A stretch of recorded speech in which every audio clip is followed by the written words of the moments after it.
You know, I always thought living in a neighborhood with an HOA would mean peace and quiet.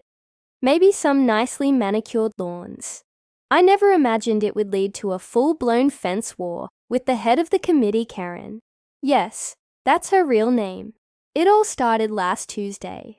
I get a frantic call from my neighbor saying, "You need to come home now. Karen is in your backyard with a saw." I race home, and sure enough, there she is, hacking away at my brand new wooden fence. My jaw hits the floor. I run out yelling, "Karen, what in the world are you doing?" She just glares at me, saw in hand, and says, "This fence is 2 inches over the approved height limit. It's a violation. 2 inches." She was literally destroying my property over 2 inches. I showed her the approved plans, the property line surveys, everything. She just scoffed and said, "The committee has made its decision," and went right back to sawing. The police came, but they said it was a civil matter. I was fuming. For the next few days, she'd sneak over and damage a new section whenever she thought I wasn't looking. I was at my wit's end. I had a huge hole in my fence, and my property backs up onto a massive cattle ranch. This is where the story gets good. On Saturday morning, I was woken up by screaming. Not just any scream, a full-on horror movie scream.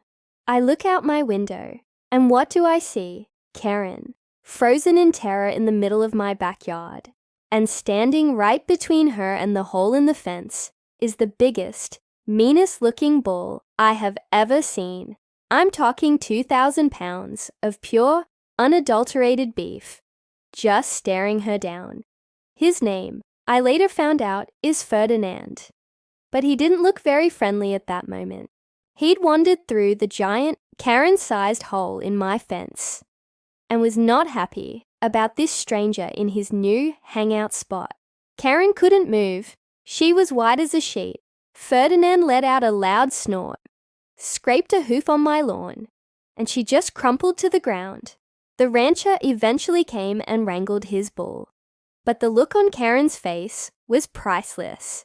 Let's just say my fence has been left alone ever since, and the HOA meetings have been surprisingly quiet. Sometimes you just have to let karma and a 2,000-pound bull do the talking.